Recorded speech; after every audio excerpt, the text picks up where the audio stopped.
ನಿಂತ್ಕೊಂಡು ಮಾತಾಡಬೇಕಂದ್ರೆ I think ನಿಮ್ಮಿಂದಾನೇ I think we are all aware. Very proud of you sir. Thank you so much. ನೀವು ನಮ್ಮ ಕಾರ್ಯಕ್ರಮ ಬಂದಿದ್ದು ತುಂಬ ಖುಷಿ ಆಯಿತು. Thank you. ಹಾಗೂ ಅಜಿತ್ ಜಿ ಗುರುಗಳು, ನಾನು ಆ್ಯಕ್ಚುಲಿ ಬಿಗ್ ಬಾಸ್ಗೆ ಹೋಗ್ಬೇಕಂದ್ರೆ ಐ ಥಿಂಕ್ ಮುಖ್ಯ ಕಾರಣ ಅವರೇ. ಐ ಥಿಂಕ್ ಒಂದು ದೊಡ್ಡ ಶಕ್ತಿ ನಾನು ಹಿಂದೆ ನಿಂತಿದ್ದು. Thank you so much sir. ಆಮೇಲೆ Shankar sir, IPS Shankar sir, thank you so much for coming. Suresh sir, ಮ್ಯೂಸಿಕ್ನ ತೊಗೊಂಡಿರೋ ಆಡಿಯೋ ರೈಟ್ಸ್ನ. ಆ್ಯಂಡ್ ಇವತ್ತಿನ ಆ್ಯಕ್ಚುಲ್ ಹೀರೋ ನಮ್ಮ MS ತ್ಯಾಗರಾಜನ್ ಸರ್, ಒಳ್ಳೊಳ್ಳೆ ಸಾಂಗ್ಸ್ಗಳು ಕೊಟ್ಟಿದ್ದಾರೆ. So thank you so much. And ಖುಷಿ ಆಗುತ್ತೆ. ಉಮೇಶ್ ಸರ್ ಮೊದಲನೇ ಬಾರಿ ನಿರ್ಮಾಪಕರಾಗಿ ಒಂದು ಸಿನಿಮಾ ಮಾಡ್ತಾರೆ. ಸೊ ಅವರು ನನಗೆ ಫೋನ್ ಮಾಡಿಲ್ಲ, ಒಂದು ಸಿನಿಮಾ ಮಾಡ್ತಾರೆ. ಮೊದಲು ಪರಿಚಯ ಇದ್ದವರು, ಇನ್ನೊಂದು ಸಿನಿಮಾ ಮಾಡಿದ್ವಿ ಜೊತೆಗೆ, ವಸುಂಧರಾದೇವಿ ಅಂತ. ಸೊ ನಾನೊಂದು ಸಿನಿಮಾ ಮಾಡ್ತೇನೆ, ಅದ್ರಲ್ಲಿ ನೀವು ಮುಖ್ಯ ಪಾತ್ರದಲ್ಲಿ ಇರಬೇಕು ಅಂತ ಹೇಳಿದಾಗ ಖಂಡಿತ ಸರ್ ಮಾಡೇ ಮಾಡ್ತೀನಿ ಅಂತ ಹೇಳಿದೆ. ಅದೇ ರೀತಿಯಲ್ಲಿ 2 ಸಾಂಗು ಒಂದು ಫೈಟಲ್ಲಿ ನಟಿಸಿ ಈ ಸಿನಿಮಾಗೆ ಒಂದು ಒಳ್ಳೆ ಮೆಸೇಜ್ ಓರಿಯೆಂಟೆಡ್ ಸಿನಿಮಾ ಅಂತಲೇ ಹೇಳ್ಬೋದು. ಒಂದು ಕುಣಿತದಿಂದ ಏನಾಗುತ್ತೆ, ಸೊ ನಾನು ಒಂದು ಫಾರಿನ್ ರಿಟರ್ನ್ ಹುಡುಗ, ಸೊ ಏನಾಗುತ್ತೆ ಒಂದು ಹಳ್ಳಿಯಲ್ಲಿ ಏನೇನಾಗುತ್ತೆ ಅನ್ನೋದೇ ಒಂದು ಕತೆ. ಆ್ಯಂಡ್ ಒಂದು 4 ಕತೆ ಬರುತ್ತೆ ಸಿನಿಮಾನಲ್ಲಿ. ಸೊ ಐ ಥಿಂಕ್ ಒಂದೊಂದು ಇದು ವಿಶೇಷವಾಗಿ ಒಂದೊಂದು ಕತೆ ಒಂದು ಮೆಸೇಜ್ ಇದೆ ಸಿನಿಮಾನಲ್ಲಿ. ಸೊ ವಿಶಿಂಗ್ ಅವ್ರಿಗೂ ಆಲ್ ದ ವೆರಿ ಬೆಸ್ಟ್. ಮೊದಲೇ ಸಿನಿಮಾ ನೀವು ಮಾಡ್ತಾ ಇರೋ ಕನ್ನಡ ಚಿತ್ರರಂಗದಲ್ಲಿ ಬಂದಿರ, ನೀವು ಒಂದು ಒಳ್ಳೆ ನಿರ್ಮಾಪಕರಾಗಬೇಕು. ಯಾಕಂದರೆ ಕನ್ನಡ ಚಿತ್ರರಂಗ ಉಳಿಬೇಕು. ಒಳ್ಳೊಳ್ಳೆ ನಿರ್ಮಾಪಕರು ಬಂದು ಕನ್ನಡ ಸಿನಿಮಾ ಗೆದ್ದರೆ ಎಲ್ಲರಿಗೂ ಧೈರ್ಯ ಬರುತ್ತೆ ದುಡ್ಡು ಹಾಕೋಕ್ಕೆ. ಸೊ ಈ ಸಿನಿಮಾನು ಒಳ್ಳೆಯದಾಗಿದೆ ನಿಮಗೆ. And Kapil sir, first time ನೀವು ಡೈರೆಕ್ಷನ್ ಕೆಲಸ ಮಾಡ್ತಾ ಇರೋದು. ನೀವು ಈ ಸಿನಿಮಾಗೆ ಶ್ರೀನಿವಾಸ್ ಅಂತ ಹೆಸರು ಚೇಂಜ್ ಮಾಡಿದ್ರೆ, ಸೊ ಒಳ್ಳೆಯದಾಗಿ ಆಲ್ ದ ವೆರಿ ಬೆಸ್ಟ್. ನ್ಯಾಯ ಜೊತೆ ಕೆಲಸ ಮಾಡಿದ್ದು very happy. Umesh uncle, I think ನಮ್ಮ JP ನಗರ ಮನೆಯಲ್ಲಿ ನಾನು ಚಿಕ್ಕ ಹುಡುಗ ಅವಾಗಿಂದ ನಾನು ನೋಡ್ಕೊಂಡು ಬರ್ತಿದ್ದೀನಿ. ಅವ್ರ ಚೆನ್ನಾಗಿ ನೋಡ್ಕೊಂಡು ಬಂದಿದ್ದೀನಿ. ನಮ್ಮ ತಂದೆಯವ್ರಿಗೆ ಭಾಳ ಆತ್ಮೀಯರು. ಸೊ ಅವ್ರ ಸಿನಿಮಾ ನಾನು ಆ್ಯಕ್ಟ್ ಮಾಡ್ತೀನಿ, ನನಗೂ ತುಂಬ ಖುಷಿ ಆಯಿತು. Ganesh sir, thank you all, thank you so much. And ಒಳ್ಳೆಯದಾಗಿ ಸಿನಿಮಾಗೆ ಒಳ್ಳೆಯದಾಗಿ, ಆಲ್ ದ ವೆರಿ ಬೆಸ್ಟ್. ಸಿನಿಮಾ ಬಿಡುಗಡೆ ಐ ಥಿಂಕ್ ಜಾನ್ವರಿ ಇಲ್ಲ ಫೆಬ್ರವರಿ ಫಸ್ಟ್ ವೀಕ್ ಇಲ್ಲ ಸೆಕೆಂಡ್ ವೀಕಲ್ಲಿ ಪ್ಲ್ಯಾನ್ ಮಾಡ್ತಾ ಇದ್ದಾರೆ. ಯಾಕಂದರೆ ಉಮೇಶ್ ಸರ್ಗೆ ಹೇಳಿದಾಗ 24th ನಂದು ತಲ್ವಾರ್ ಸಿನಿಮಾ ರಿಲೀಸ್ ಆಗ್ತಿದೆ ಜಾನ್ವರಿ. ಸೊ ಅದಕ್ಕೆ ಬೇಡ, ಒಂದು 2 ವಾರ ಬಿಟ್ಕೊಂಡು ಬರ್ತೀನಿ ಅಂತ ಅವ್ರು ಹೇಳಿದ್ರು. So thank you sir, thank you so much. And ಇಡೀ ಚಿತ್ರತಂಡ ಒಳ್ಳೆಯದಾಗಲಿ. Thank you. ನಾನು ಹೊಸ ಹುಡುಗಿ ಆಗಿದ್ರು ಕೂಡ ತುಂಬಾ ಸಪೋರ್ಟ್ ಆಗಿ ನನಗೆ ಸಪೋರ್ಟ್ ಮಾಡಿ ಸಪೋರ್ಟಿವ್ ಆಗಿ ನಿಂತ್ಕೊಂಡಿದ್ರು. ಸೊ ಅವ್ರಿಗೂ ಥ್ಯಾಂಕ್ ಯು ಹೇಳೋದಕ್ಕೆ ಇಷ್ಟಪಡ್ತೀನಿ. ತುಂಬಾ ನರ್ವಸ್ ಇದ್ದೀನಿ, ಏನ್ ಮಾತಾಡ್ಬೇಕಂತ ಗೊತ್ತಿಲ್ಲ. ಬಟ್ ಒಂದ್ ಸ್ಟೋರಿ ಅಂತೂ ನಾನು ಹೇಳ್ಬೇಕು. ನನ್ನ ಫ್ರೆಂಡು ದಾಸರಳ್ಳಿಯಲ್ಲಿ ಇರೋದು. ಸೋಮವಾರ ಹೊರಗಡೆ ಹೋಗೋಣ, ದೇವಸ್ಥಾನಕ್ಕೆ ಹೋಗೋಣ, ಬರ್ತೀರಾ ಅಂತ ಕೇಳಿದಾಗ ನನ್ನ ಫ್ರೆಂಡ್ ಹೇಳಿದ್ರು, ಇಲ್ಲ ನನ್ನ ಫ್ರೆಂಡ್ದು ದಾಸರಳ್ಳಿ ಮೂವಿ ಅಂತ ಟ್ರೇಲರ್ ರಿಲೀಸ್ ಆಗ್ತಿದೆ, ಸೊ ಹೋಗ್ತಿದ್ದೀನಿ ಅಂತ. ಸೊ ಆ ಟೈಮಲ್ಲಿ ಅವಳು ಹೇಳಿದ್ರು, ಹೌದಾ ನಮ್ ದಾಸರಳ್ಳಿ ಏನಾಗಿತ್ತು ಇಲ್ಲಿ ಅಂತ ಕೇಳಿದ್ದವಳು. ಸೊ ಎಲ್ರಿಗೂ ಒಂದು ಕ್ಯೂರಿಯಾಸಿಟಿ ಇದೆ ದಾಸರಳ್ಳಿ ಅಂತ ಹೆಸರು ಕೇಳಿದ ತಕ್ಷಣ. ಸೊ ಇಂಥ ಒಂದು ಮೂವಿಯಲ್ಲಿ ಆಕ್ಟ್ ಮಾಡಿದ್ದಕ್ಕೆ ನನಗೂ ಕೂಡ ತುಂಬಾ ಸಂತೋಷ ಇದೆ. So thank you so much. ಮೊದಲಿಂದನೂ ಸಿನಿಮಾ ಅಂದ್ರೆ ತುಂಬಾ ಪ್ರೀತಿ. ನಾನು ಶಂಕರ್ನಾಗ್ ಅಭಿಮಾನಿ. ಅವ್ರ ಸಿನಿಮಾ ನೋಡ್ಕೊಂತ ಬೆಳೀತಾ ಇದ್ದೆ. ನಾನು ಅವ್ರ ಥರ ಆಕ್ಟರ್ ಆಗ್ಬೇಕು ಅಂತ ಹೇಳ್ಬಿಟ್ಟು ಡ್ರಾಮಾ ಇವೆಲ್ಲ ಸೆಟ್ಮೆಂಟ್ ಶಿವಮೊಗ್ಗದಲ್ಲಿ ಮಾಡ್ತಾ ಇದ್ದೆ. ಆಮೇಲೆ ನಾನೇ ಒಂದು ಪ್ರೊಡಕ್ಷನ್ ಮಾಡಬೇಕು ಅಂತ ತುಂಬಾ ಆಸೆ ಇತ್ತು. ನಮ್ಮ ಕಪಿಲ್ ಅವ್ರು ಸಿಕ್ಕರು, ಒಂದು ಒಳ್ಳೆ ಕತೆ ಹೇಳಿದ್ರು. ಕತೆ ತುಂಬಾ ಇಷ್ಟ ಆಯ್ತು. ಹಂಗಾಗಿ ಅವ್ರ ಜೊತೆ ಸೇರ್ಕೊಂಡು ಒಂದು ಸಿನಿಮಾ ಮಾಡಿದ್ದೀನಿ. ಎಲ್ಲರೂ ಸಪೋರ್ಟ್ ಇದೆ.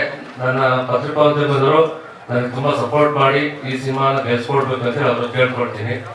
ಮತ್ತು ನನ್ನ ಸಿನಿಮಾದಲ್ಲಿ ಆಕ್ಟ್ ಮಾಡಿದಂತ ಎಲ್ಲರೂ ನನಗೆ ತುಂಬಾ ಸಪೋರ್ಟ್ ಮಾಡಿದ್ದಾರೆ. ಒಬ್ಬ ಹೊಸ ನಿರ್ಮಾಪಕನಿಗೆ ಈ ತರ ಸಪೋರ್ಟ್ ಮಾಡಿದ್ರೆ ಬೇರೆ ನಿರ್ಮಾಪಕರು ಸಿನಿಮಾ ಮಾಡೋಕ್ಕೆ ಮತ್ತೆ ಮುಂದೆ ಬರ್ತಾರೆ. ನನಗೆ ಸಪೋರ್ಟ್ ಮಾಡಿದಂತ ಎಲ್ಲಾ ಕಲಾವಿದರಿಗೂ ನನ್ನ ಅನಂತ ಧನ್ಯವಾದಗಳು. ಒಂದು ಸ್ಪೆಷಲ್ ಸಿನಿಮಾ. ವಿದ್ಯಾವಂತ ವಿದ್ಯಾರ್ಥಿಗಳು ಎಲ್ಲ ಸಪೋರ್ಟ್ ಇರುತ್ತೆ, ಪೋಷಕರ ಸಪೋರ್ಟ್ ಇರುತ್ತೆ, ತಂದೆ ಸಪೋರ್ಟ್ ಇರುತ್ತೆ, ತಂದೆ ತಾಯಿ ಸಪೋರ್ಟ್ ಇರುತ್ತೆ. ತಂದೆ ಸಪೋರ್ಟ್ ಇಲ್ಲ ಅಂದ್ರೆ ಏನಾಗುತ್ತೆ, ಅವರು ಬೇರೆ ಒಂದು ಕೆಲಸಕ್ಕೆ ಹೋಗ್ತಾರೆ, ದುಶ್ಚಟಕ್ಕೆ ಬಲಿಯಾಗಿ ಮಕ್ಕಳು ಹೆಂಗೆ ಫೀಲ್ ಆಗ್ತಾರೆ. ಅದು ಎಲ್ಲಿ ತನಕ ತಗೊಳ್ಳೋದಂದ್ರೆ ಕಣ್ಣೀರು ಹಾಕ್ಸ್ಬಿಡ್ತಾರೆ ಮಕ್ಕಳು. ಕೊನೆಗೆ ಮಕ್ಕಳು ಫೀಸ್ ಕಟ್ಟಕ್ಕೂ ಕಾಸಿದ್ರೆ ಕೆಲಸ ಮಾಡ್ತಾರೆ. ಆ ತರ ಒಂದು ಬೆಳವಣಿಗೆಯಲ್ಲಿ ಸಿನಿಮಾ ಸಾಗುತ್ತೆ. ಅದಕ್ಕೆ ಒಂದು ಪೂರಕವಾಗಿ ಹಿರಿಯರು ಅವರ ಮಾರ್ಗದರ್ಶನ ಹೆಂಗೆ ಅವ್ರನ್ನ ಸರಿಪಡಿಸ್ತಾರೆ. ಆಮೇಲೆ ನಾಯಕ ಯಾವ ರೀತಿಯಲ್ಲಿ ಆ ದಾಸರಿಂದ ಒಂದು ಮೆಟ್ರೋ ಲೈಫ್ ತರದ ಒಂದು ಉತ್ತಮ ಸಂದೇಶ. ಈ ಸಿನಿಮಾ ನಿಜವಾಗ್ಲೂ ಗೆಲ್ಬೇಕು ಅಂತ ದೇವ್ರಿಗೆ ಕೇಳ್ಕೊತೀವಿ. ತುಂಬಾ ಕಷ್ಟಪಟ್ಟು ಮಾಡಿದ್ದೀವಿ. ನಮ್ಮ ಧರ್ಮಸ್ಥಳ ಜೊತೆ ಫಸ್ಟ್ ಟೈಮ್ ಮಾಡಿದ್ದೀವಿ. ಬಹಳ ಖುಷಿ ಆಗ್ತದೆ. ದೊಡ್ಡ ಕಲಾವಿದರು, ಬಹಳ ಖುಷಿ ಆಗ್ತದೆ. 150 ಹೆಚ್ಚು ಹಿರಿಯ ನಟರು, 3 ಫೈಟ್ ಮಾಸ್ಟರ್ಸ್, ಅವ್ರ ಜೊತೆ ಮಾಡಿದ್ದೀವಿ. ತ್ರಿಲ್ಲರ್ ಮಂಜು ಮಾಸ್ಟ್ರು, ನನ್ನ ಗುರುಗಳು ಗೌರವ ವೆಂಕಟೇಶ್ ಮಾಸ್ಟ್ರು, ಆಮೇಲೆ ನಮ್ಮ ಸಲ್ಲಪ್ಪ ಮಾಸ್ಟ್ರು, ಇವರೆಲ್ಲ ಆ್ಯಕ್ಟ್ ಮಾಡಿ ಹಾಗೆ ಪರ್ಫಾರ್ಮ್ ಮಾಡಿದ್ದಾರೆ. ಖಂಡಿತವಾಗ್ಲೂ ಈ ಸಿನಿಮಾ ಒಂದು ಬೇರೆ ರೀತಿಯಲ್ಲಿ ಪ್ರಮೋಟ್ ಮಾಡಿ ನೀವು ಗೆಲ್ಲಿಸ್ಬೇಕು. ಅದೇ ರೀತಿ ಎಲ್ಲ ಕಲಾವಿದರು ಎಲ್ಲರೂ ಇರ್ತಾರೆ, ಅವರಲ್ಲಿ ಏನೇನಿದೆಯೋ ಒಂದು ಪ್ರತಿಭಾ ಅಂತ ತೆಗೆಸಿದ್ದೀವಿ. ಈ ಸಿನಿಮಾ ನೋಡ್ತಾ ಇದ್ರೆ ತುಂಬಾ ಇದಾಗಿರುತ್ತೆ, ಒಂದು ಒಳ್ಳೆ ಮೆಸೇಜ್ ಇರುತ್ತೆ ಸಿನಿಮಾ ಇದು. ದಯಮಾಡಿ ಗೆಲ್ಲಿಸ್ಬೇಕು. ತುಂಬಾ ಕಷ್ಟಪಟ್ಟು ನಮಗೆ ಬೆನ್ನೆಲುಬಾಗಿ ನಮ್ಮ ನಮ್ಮ ಉಮೇಶ್ ಸರ್ ಇದ್ದಾರೆ, ಅವರು ನನ್ನ ಮೇಲೆ ನಂಬಿಕೆ ಇಟ್ಟು ಸಿನಿಮಾ ಮಾಡಿದ್ದೀವಿ. ಎಲ್ಲ ಗೆಲ್ಲಿಸ್ಬೇಕು. ಎಲ್ಲ ಕಲಾವಿದರು ದಯಮಾಡಿ ಈ ಸಿನಿಮಾ ಗೆಲ್ಲಿಸಿ ಪ್ರಮೋಟ್ ಮಾಡಬೇಕು ಕೇಳ್ಕೊತೀವಿ. ಎಲ್ಲರೂ ಒಳ್ಳೇದಾಗಲಿ, ಸಿನಿಮಾ ತಂಡ ಗೆಲ್ಲಿ ಅಂತ ಕೇಳ್ಕೊತೀವಿ. Thank you. ನಮಸ್ಕಾರ. ನಮಗೆ ಇವತ್ತೊಂದು ಈ ಸಿನಿಮಾ ತಂಡದವರು ಒಂದು ಒಳ್ಳೆ ಹೆಮ್ಮೆ ಕೆಲಸ ಮಾಡಿದ್ದಾರೆ. ನಮ್ಮ ದೇಶಕ್ಕೆ ಒಂದು ಹೆಮ್ಮೆಯ ಕೆಲಸ ಮಾಡಿದ್ದಾರೆ. ಯಾಕೆಂತಂದ್ರೆ ನಮ್ಮ ಕಾರ್ಗಿಲ್ ಯೋಧರೆಲ್ಲ ಹಿರಿಯರೆಲ್ಲ ಬಂದಿದ್ದಾರೆ.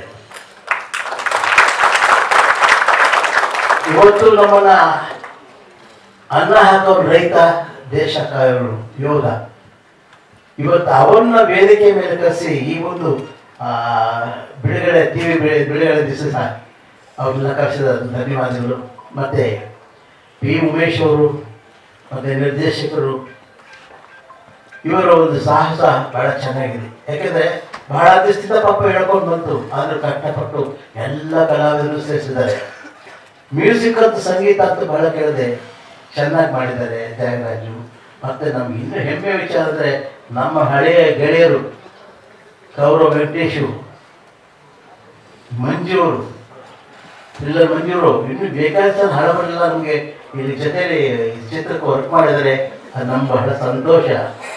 ಇವತ್ತು ನಿರ್ಮಾಪಕ, ನಿರ್ದೇಶಕರು, ತಾಂತ್ರಿಕರು ಇವರೆಲ್ಲ ಇದ್ರು ಒಬ್ಬ ಕಲಾವಿದರ ಹತ್ರ ಏನೇ ಒಂದು ಪ್ರತಿಭೆ ಇದ್ರು ಸಹಿತ ಅದನ್ನ ತೆರೆ ಮೇಲೆ ತರಬೇಕಾದ್ರೆ ನಮ್ಮ ಎಲ್ಲ ತಾಂತ್ರಿಕರು, ಇವತ್ತು ಎಲ್ಲ ತಾಂತ್ರಿಕರು ಕಷ್ಟಪಟ್ಟು ಮಾಡಿದ್ದಾರೆ. ಅವರಿಗೆ ನಾನು ಧನ್ಯವಾದ ಅರ್ಪಿಸ್ತೀನಿ. ಮತ್ತೆ ಈ ಚಿತ್ರದಲ್ಲಿ ನಮ್ಮ ಕಪಿಲ್ ಸಾಕಷ್ಟು ಕಲಾವಿದರು ಸೇರಿಸಿದ್ದಾರೆ. ನಮಗೆಲ್ಲ ಅವರೆಲ್ಲ ಕೆಲವರೆಲ್ಲ ಬಂದಿಲ್ಲ, ಕೆಲವರೆಲ್ಲ ಬಂದಿದ್ದಾರೆ. ಎಲ್ಲ ಒಂದು ಒಬ್ಬೊಬ್ಬರು ಸಹಿತ ಒಳ್ಳೊಳ್ಳೆ ಅಂದ್ರೆ ಪ್ರತಿಭೆ ಇರೋರು. ಜೊತೆಗೆ ಈ ಒಂದು ಸಿನಿಮಾ ರಂಗ ಏನಿದೆ ಅಂತ ಅರ್ಥ ಮಾಡ್ಕೊಂಡ್ರು. ಅದರಲ್ಲಿ ನಮ್ಮ ಗಣೇಶ್ ರಾವ್ ಅವರು ಇವರೆಲ್ಲ ಏನು ಹಳಬರು ಇವೆಲ್ಲ. ಮತ್ತೆ ಚಿತ್ರದಲ್ಲಿ ಪ್ರತಿಯೊಬ್ಬರು ಸಹಿತ ಕಲಾವಿದರು ಸಹಿತ ಇದು ನಮ್ಮ ಚಿತ್ರ, ಇದು ನಮ್ಮ ಕಪಿಲದ ಚಿತ್ರ, ಇದು ನಮ್ಮ ಮನೆ ಕೆಲಸ ಅಂತ ತಿಳ್ಕೊಂಡು ಎಲ್ಲರೂ ಬಹಳ ನಿಷ್ಠೆಯಿಂದ ಮಾಡಿದ್ದಾರೆ. ಕಲಾವಿದರು ಇರಬೇಕಾದ ಒಂದು ನಿಷ್ಠೆ, ಆ ನಿಷ್ಠೆ ತಾಂತ್ರಿಕರು ಮತ್ತೆ ಕಲಾವಿದರು ಎಲ್ಲರೂ ಸಹಿತ ಮಾಡಿದ್ದಾರೆ. ಅವರ ಜೊತೆ ನಮಗೇನೋ ಒಂದು ಒಳ್ಳೆಯ ಸೇವೆ ಮಾಡೋಕ್ಕೆ ಒಂದು ಸ್ವಲ್ಪ ಪಾತ್ರ ಕೊಟ್ಟಿದ್ದಾರೆ, ಮಾಡಿದ್ದೀವಿ. ಈ ಚಿತ್ರ ಯಶಸ್ವಿಯಾಗಬೇಕು. ನಮ್ಮ ಅನ್ನದಾತರಿಗೆ ಚೆನ್ನಾಗಿ ಒಂದು ಆ ಚಿತ್ರ ಬಿಡುಗಡೆಯಾಗಿ ಚೆನ್ನಾಗಿ ಒಂದು ಲಕ್ಷ್ಮಿ ಪ್ರವೇಶ ಮಾಡಬೇಕು ಅವ್ರ ಮನೆಗೆ. ಅವರೆಲ್ಲ ಚೆನ್ನಾಗಿದ್ರೆ, ಇವಾಗ ನಾನು ಹೇಳೋದಲ್ಲ, ದೇಶ ಕಾಯೋ ಯೋಧರಿದ್ರೆ ನಾವಿರ್ತೀವಿ. ಹಾಗೆ ಕಲಾವಿದರಿಗೆ ನಿರ್ಮಾಪಕ ಚೆನ್ನಾಗಿದ್ರೆ ನಾವು ಚೆನ್ನಾಗಿರ್ತೀವಿ. ಯಾಕೆಂದ್ರೆ ನಿರ್ಮಾಪಕರು ಚೆನ್ನಾಗಿದ್ರೆ ನಾನಲ್ಲ, ಬೇಕಾದಷ್ಟು ತಾಂತ್ರಿಕರಿಗೆ ಕಲಾವಿದರಿಗೆ ಕೆಲಸ ಕೊಡ್ತಾರೆ. ಮತ್ತು ಅದಕ್ಕೋಸ್ಕರ ಅವರೆಲ್ಲ ಚೆನ್ನಾಗಿರ್ಬೇಕು. ಒಟ್ಟಾಗಿ ಇರಬೇಕು ಅಂದ್ರೆ ಸರ್ವೇಂದ್ರ ಸುಖ ಇರಬಹುದು, ಎಲ್ಲರೂ ಚೆನ್ನಾಗಿರ್ಲಿ. ಈ ಭಗವಂತ ಇವರ ಈ ಪ್ರಯತ್ನಕ್ಕೆ ಒಳ್ಳೆ ಯಶಸ್ಸು ಕೊಡಲಿ. ನಮ್ಮ ಪತ್ರಿಕಾ ಮಾಧ್ಯಮದವರು ಮತ್ತೆ ಪತ್ರಿಕಾ ಮಾಧ್ಯಮದವರು ಮತ್ತೆ ಟಿವಿಯವರೆಲ್ಲ ಬಂದಿದ್ದೀರಿ. ನೀವೆಲ್ಲ ನಮ್ಮ ಇಂತಹ ನಿರ್ಮಾಪಕರಿಗೆ, ನಿರ್ದೇಶಕರಿಗೆ ಒಂದು ಸಹಕಾರ ಕೊಟ್ಟು ನೀವೆಲ್ಲ ಆಶೀರ್ವಾದ ಮಾಡಿಬಿಟ್ರೆ ಅವರೆಲ್ಲ ಇನ್ನೂ ಎಲ್ಲೋ ಹೊರಟೋಗ್ತಾರೆ. ಎಲ್ಲರಿಗೂ ನಮಸ್ಕಾರ. ದಾಸರಳ್ಳಿ ಟೈಟಲ್ ಕೇಳಿದ್ರೆ ಒಂದು ಒಳ್ಳೆ ಮಾಸ್ ಸಿನಿಮಾ ಅಂತ ನಮ್ಗೆ ಎಲ್ರಿಗೂ ಅನಿಸುತ್ತೆ. ಬಟ್ ಇದು ಮಾಸ್ ಸಿನಿಮಾ ಜೊತೆಗೆ ಒಂದು ಒಳ್ಳೆ ಸೋಷಿಯಲ್ ಮೆಸೇಜ್ ಇರುವಂತಹ ಚಿತ್ರ. ನಾನು ತುಂಬ ಸಿನಿಮಾಗಳನ್ನ ವರ್ಕ್ ಮಾಡಿದ್ದೀನಿ. ಇದರಲ್ಲಿ ನನಗೆ ಅನಿಸಿದ ಒಂದು ವಿಷಯ ಅಂತ ಹೇಳಿದ್ರೆ, ಒಂದೇ ಸಿನಿಮಾದಲ್ಲಿ ನಾವು ನೋಡಿರುವಂತಹ ಹಲವಾರು ಹಿರಿಯ ನಟರು, ನಟಿಯರು ಎಲ್ಲ ಮಾಡಿದ್ದಾರೆ. ಈ ಸಿನಿಮಾಗೆ ಅದೇ ಒಂದು ಪ್ಲಸ್ ಪಾಯಿಂಟ್ ಅಂತ ಹೇಳ್ತೀನಿ. ಈಗ ಮನೆಯಲ್ಲಿ ತಂದೆ ತಾಯಿಗಳು ಹೇಳಿದಾಗ್ಲೇ ಮಕ್ಕಳು ಮಾತು ಕೇಳೋದಲ್ವಾ, ಹಾಗೇನೆ ಈ ಸಿನಿಮಾದಲ್ಲಿ ಹಿರಿಯರನ್ನು ಇಟ್ಕೊಂಡು ಒಂದು ಒಳ್ಳೆ ಸಂದೇಶ ಕೊಟ್ಟಿದ್ದಾರೆ. ಅಂದ್ರೆ ಅಟ್ಲೀಸ್ಟ್ 100 ಜನ ನೋಡಿದ್ರೆ ಅಟ್ಲೀಸ್ಟ್ 10 ಜನ ಈ ಸಿನಿಮಾ ನೋಡಿ ತಿದ್ಕೊಂತಾರೆ. ಜೀವನದಲ್ಲಿ ಹೇಗೆ ಬದುಕಬೇಕು, ನಾವು ಹೇಗಿರಬೇಕು ಅನ್ನೋದು ಒಂದು ವಿಷಯನ ಈ ಸಿನಿಮಾದಲ್ಲಿ ಕೊಟ್ಟಿದ್ದಾರೆ. ತುಂಬ ಖುಷಿ ಆಯಿತು. ನಮ್ಮ ಪ್ರೊಡ್ಯೂಸರ್ ಸರ್ ಉಮೇಶ್ ಅವರು ಸಮೇತ ನನ್ನ ಶಿವಮೊಗ್ಗದವರೇ, ನಾನು ಭದ್ರಾವತಿಯವರು. ಹಾಗೆ ಧರ್ಮಕಿತ್ತಿರ ಸರ್ ಅವ್ರ ಜೊತೆಗೆ ಒಟ್ಟಿಗೆ ವರ್ಕ್ ಮಾಡ್ತಾ ಇದ್ವಿ. ಅವರ ಹಿಂದಿನ ಸುಮಾನ್ ಅಂತ ಮತ್ತು ಇನ್ನೊಂದೆರಡು ಸಿನಿಮಾದ ವರ್ಕು ಬ್ಯಾಕ್ಗ್ರೌಂಡ್ ಸ್ಕೋರ್ ವರ್ಕ್ ಮಾಡಿದ್ದೆ. ಹಾಗೆ ಇಲ್ಲಿ ಉಮೇಶ್ ಅಣ್ಣ ಎಲ್ಲರೂ ಹಿರಿಯರ ಕಲಾವಿದರೆಲ್ಲ ಕೂತಿದ್ದಾರೆ, ಅವ್ರಿಗೆಲ್ಲರೂ ಹೇಳ್ತಾ ನನ್ನ ಈ ಚಿತ್ರದಲ್ಲಿ ಒಟ್ಟು 2 ಹಾಡುಗಳಿದೆ. 2 ಹಾಡುಗಳಲ್ಲಿ ಒಂದು ಏನು ಕದರು ಅನ್ನೋ ಒಂದು ಸಾಂಗು, ಅದನ್ನ ನಮ್ಮ ರವೀಂದ್ರ ಸೊರಗಾವಿ ಸಾರು ಹಾಗೆ ವಿಶಾಖ್ ನಾಗಪುರ ಇಬ್ಬರು ಹಾಡಿದ್ದಾರೆ. ಈ ಸಿನಿಮಾದಲ್ಲಿ ಒಟ್ಟು 2 ಹಾಡುಗಳು, ಹಾಗೆ ಇವಾಗ ಟೀಸರ್ ನೋಡಿದ್ರಿ. ನಿಮ್ಮೆಲ್ಲರ ಸಪೋರ್ಟ್ ನಮ್ಮ ಟೀಮ್ ಮೇಲೆ ಇರಲಿ. ಹಾಗೆ ಒಂದು ಒಳ್ಳೆ ಚಿತ್ರ ತೆರೆ ಮೇಲೆ ಬಂದಾಗ ಎಲ್ಲರೂ ಕನ್ನಡ ಸಿನಿಮಾನ ಥಿಯೇಟ್ರಿಗೆ ಹೋಗಿ ನೋಡಿ ನಮ್ಮನ್ನೆಲ್ಲರನ್ನು ಬೆಳೆಸಿ ಎಲ್ಲರೂ ಆಶೀರ್ವಾದ ಮಾಡಿ ಅಂತ ಕೇಳ್ಕೊಳ್ತೀನಿ. Thank you.